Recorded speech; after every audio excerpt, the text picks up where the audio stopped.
Project menstrual dignity എന്ന പദ്ധതിയുടെ ഭാഗമായി പ്രഖ്യാപിച്ചിരിക്കുന്ന മെൻസ്ട്രൽ ലീവിനെ കുറിച്ച് സംസാരിക്കാം. ഇതിനെ അനുകൂലിച്ചും പ്രതികൂലിച്ചും അഭിപ്രായങ്ങൾ നമ്മൾ കേൾക്കുകയുണ്ടായി.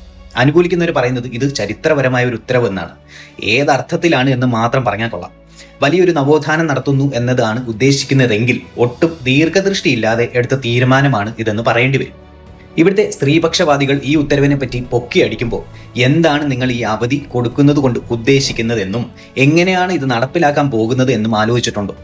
പണ്ടൊക്കെ 13-ാം വയസ്സ് എന്നൊക്കെ പറഞ്ഞിരുന്നത് ഇപ്പോൾ അതിലും നേരത്തെ തന്നെ കുട്ടികൾ ഋതുമതികളാകുന്നത് സർവ്വസാധാരണമാണ്.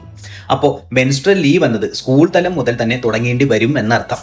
അപ്പോൾ ഇത് അർഹതപ്പെട്ടവർക്ക് മാത്രം തെരഞ്ഞു പിടിച്ചു കൊടുക്കാൻ കഴിയില്ല. കാരണം സ്ത്രീ പറയുന്നതാണ് അവരുടെ period date and amount of pain.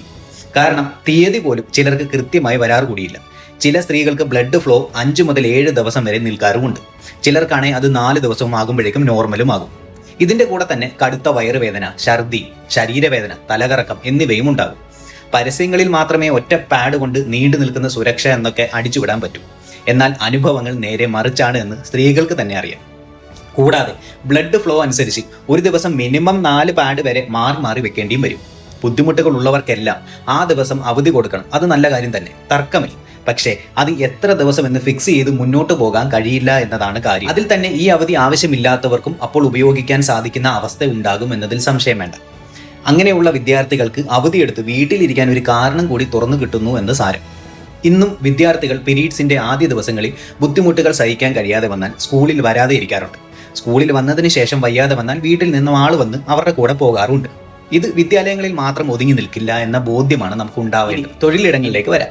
നിശ്ചിത തൊഴിലിടങ്ങളിൽ മാത്രം ഇത് ഒതുക്കി നിർത്താനും കഴിയില്ല. കാരണം എല്ലാ തൊഴിലിടങ്ങളിലും ജോലി ചെയ്യുന്ന ആർത്തവമുള്ള എല്ലാ സ്ത്രീകൾക്കും ഇതേ പ്രശ്നങ്ങൾ അനുഭവിക്കേണ്ടി വരാം. അപ്പോൾ അവർക്കും ഈ അവധി അവകാശമുള്ളതല്ലേ? അവർക്ക് മാത്രം എന്താ, ഞങ്ങൾക്കും ഇത് കിട്ടേണ്ടതാണ് എന്ന് അവർക്ക് തോന്നലുണ്ടായാൽ അവരെ കുറ്റപ്പെടുത്താൻ കഴിയില്ല. അതേസമയം ഇത് തൊഴിലിടങ്ങളിലേക്ക് കൂടി എക്സ്റ്റെൻഡ് ചെയ്താൽ അത് സ്ത്രീകളുടെ ജോലി സാധ്യതകൾ കൂടി പരിമിതപ്പെടുത്തുന്നതിലേക്ക് മാത്രമേ നയിക്കുകയുള്ളൂ. ഗവൺമെന്റ് ജോലികളിൽ ഇത് വേണേൽ അവർക്ക് പ്രാവർത്തികമാക്കാൻ പറ്റിയേക്കും. പക്ഷേ പ്രൈവറ്റ് സെക്ടറുകളിൽ ഇതിന് കാണുന്നത് ഒരു നഷ്ടമായി തന്നെയാവും.